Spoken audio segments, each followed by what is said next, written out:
जी ये बताया जा रहा है कि रोहिंग्याओं को बसाने की कोशिश की जा रही है। मंत्री सदन में, विधानसभा में इस बात का जिक्र करते हैं कि 190 लोग रजिस्टर्ड थे, 1900 कहां से आ गए, इसकी बकायदा पूरी जांच होनी चाहिए। अब आप क्या कहेंगे इस पर? पहली बात तो इस मामले को कोर्ट सुन रहा है, हम्म ये कोर्ट में विचाराधीन है, हम्म जैसा कि मुझे जानकारी मिली। हम्म दूसरी बात यह है, जो अभी आप जो अवामी लोगों को सुनवा रहे थे, उन्होंने एक किसी बहन ने कहा है डोर खुली रखते हैं और हमें इस तरह की दिक्कतें होती हैं, इस तरह की बातें हैं, तो उन बातों को उस तरीके से उनका समाधान हो सकता है। रही बात, मस्जिद का निर्माण भारतीय जनता पार्टी की सरकार में हुआ है और भारतीय जनता पार्टी की सरकार थी तब भी वहां नमाज होती थी, नमाज पढ़ी जाती थी। एक साहब अभी बोल रहे थे कि वो पहले वहां नमाजी कम आते थे, अब ज्यादा आने लगे। नए लोग जो पुराने रहने वाले थे अब वो नहीं दिखते हैं, अब नए लोग बाहर के दिखते हैं। देखिए हमारे मुल्क में बांग्लादेशी कैसे दाखिल होते हैं, पहले ये बात साफ की जाए। आज आपके ही चैनल पर हमें ये बताया जाए, हमारे मुल्क की खुफिया एजेंसियां क्या कमजोर हैं? क्या हमारे मुल्क में क्या हमारा जो खुफिया तंत्र है वो देखभाल सही से कर नहीं पा रहा है?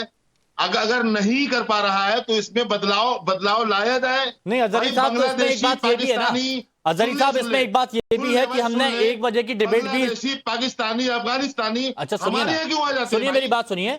इसमें एक पॉइंट ये भी है, और हम 1 बजे की दोपहर की नंबर 1 डिबेट में इस पर पहले भी चर्चा कर चुके हैं कि पश्चिम बंगाल में ऐसे मदरसे पाए गए जहां पर फर्जी आधार कार्ड बनाए जाते थे और उनको भारत की नागरिकता दी जाती थी, लेकिन जब वो मुद्दा उठाया जाता था तो आप कहते हैं कि टारगेट कर रहे हैं।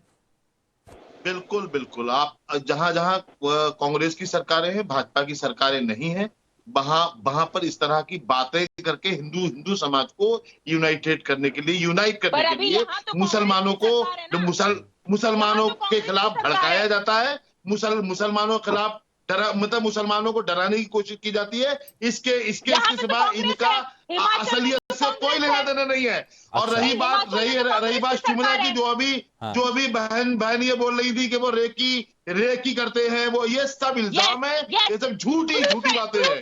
मुसलमानों को सिर्फ टारगेट करने के सिवा कुछ और हो ही नहीं सकता, है ही नहीं आपके पास बताने के लिए को। आप बताइए ना, भाजपा की सरकार थी, जब वहां पर भाजपा की सरकार थी तब वहां नमाज होती थी या नहीं? मस्जिद का निर्माण हुआ या नहीं? निर्माण कैसे हुआ, ये तो आप बताएं। अच्छा, मेरे को ये बात बताइए, ये बताया गया 30 से अवैध होगी मस्जिद, कांग्रेस की निर्माण हुआ तो भाजपा की सरकार थी, निर्माण हुआ तो, अरे लेकिन अभी भी ठीक है, बीजेपी की सरकार थी, लेकिन अभी भी कांग्रेस सरकार के मंत्री कह रहे हैं ना कि अवैध तरीके से बनाई गई है। कांग्रेस सरकार के मंत्री जी का भारतीय जनता पार्टी से बेहतरीन कोई कनेक्शन हो गया होगा। अच्छा, तो इसलिए इस तरह की बोली बोल रहे हैं। इसके सिवा कुछ भी नहीं है। कांग्रेस वाले के भाजपा में गए नहीं है। देखिए ना, आसाम के मुख्यमंत्री, कांग्रेस, सुनिए ना, सरकार की तरफ से कहा गया है कि अवैध है, सरकार की तरफ से कहा गया है। नहीं, सरकार के 30 से 35 बार, सुनिए ना। अच्छा, एक बात सुनिए, थोड़े से फैक्ट देख लीजिए, बाकी के और मेहमानों के पास भी जल्दी से चला जाऊंगा मैं। ये सरकार की तरफ से जो कहा गया है कि 2010 से अवैध निर्माण शुरू किया गया, 30 से 35 बार अवैध निर्माण रोकने का नोटिस हुआ, कमिश्नर कोर्ट में 44 बार पेशी हो चुकी है, अभी तक जमीन पर मालिकाना हक हिमाचल सरकार के पास है। हिमांशु भाई, एक बात कह लूं मैं, एक बात, ये सरकार की तरफ से बयान है। वो अवैध है तो सरकार क्या कर रही है? सरकार गिरा है ना, क्या कर रही है सरकार? अरे तो फिर वहां पर वो कह रहे हैं ना कि मोहब्बत की दुकान ये नफरत की दुकान में तब्दील हो गई। दानिश कुरैशी जी, ये तो अवैध बता रही है, सरकार भी अवैध कह रही है। अब आप कह रहे हैं कि कांग्रेस भी आरएसएस की विचारधारा से प्रेरित हो गई है, वहां नफरत की दुकान खोल दी गई है। देखिए, मैं आपको एक बात बताऊं कि ये पहली बार नहीं है जो भारतीय जनता पार्टी का और भाजपा का कनेक्शन सामने आया है। ये चीजें आप देखिए, मैं आपको बताऊं कि जब भाजपा का जन्म भी नहीं हुआ था, 1980 के दशक से पहले उससे पहले आपको याद नहीं है कि 1949 में बाबरी मस्जिद में पेनिट्रेशन चाहिए, वो किसने अवैध बना दी थी बताइए। उसको आपने गैर कानूनी तरीके से ढाकर उस पर ढांचा खड़ा कर कानूनी जायज ठोक दिया, वो जायज था हिमांशु? कोई बताएगा मुझे? इस पे जवाब कांग्रेस नहीं देगी, इस पे जवाब भाजपा नहीं देगी। दिक्कत आगे यहाँ ये खड़ी है। सुनिए, आ रहा हूँ आचार्य जी, विक्रम जी मैं खत्म कर दूं उसके बाद आ रहे हैं। मैं खत्म कर दूं।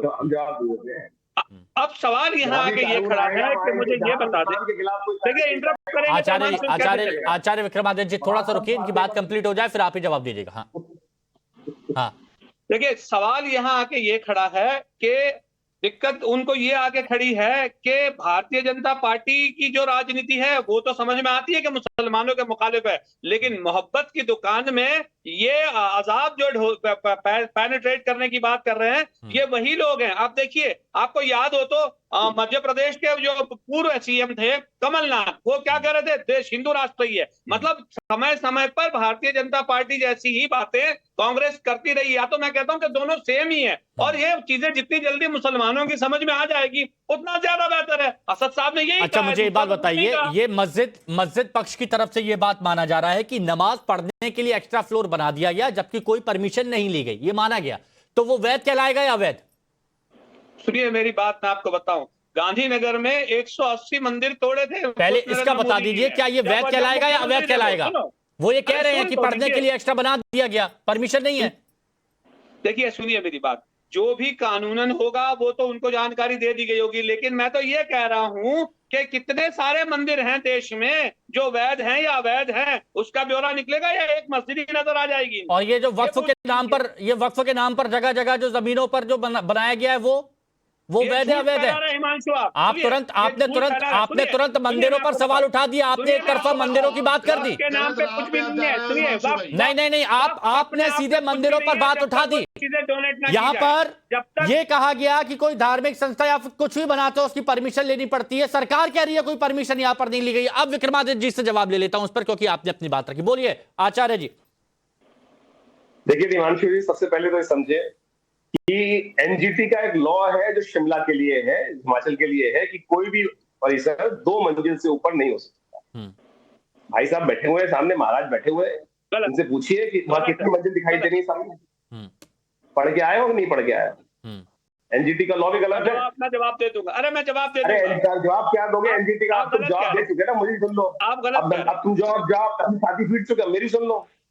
छाती पीट चुके ना, अब मेरी बात सुन लो। एनजीटी का लॉ है कि शिमला के अंदर कोई भी परिसर 2 मंजिल से ऊपर नहीं हो सकता। वहां पर अनिरुद्ध सिंह जी असेंबली के फ्लोर पर तथ्य दिखाते हुए असेंबली के स्पीकर के समक्ष बता रहे हैं कि 2010 से पहले ये कंस्ट्रक्शन इलीगल शुरू हुआ 2010 के अंदर। और जो मौलाना साहब वहां पर कह रहे हैं कि जमीन वक्फ बोर्ड की है, उसको भी उन्होंने कह दिया कि नहीं साहब, ये जमीन वक्फ बोर्ड की नहीं है, सरकारी जमीन है। फ्लोर ऑफ द हाउस उन्होंने ये बात प्रूव करी है, सामने कागज दिख रहे हैं, लेकिन ये मानने को स्वीकार नहीं, क्योंकि इनको एक आदत पड़ चुकी है कि जो भी इस्लाम के खिलाफ बोलेगा वो कोर्ट को नहीं मानते। अभी आपके समझ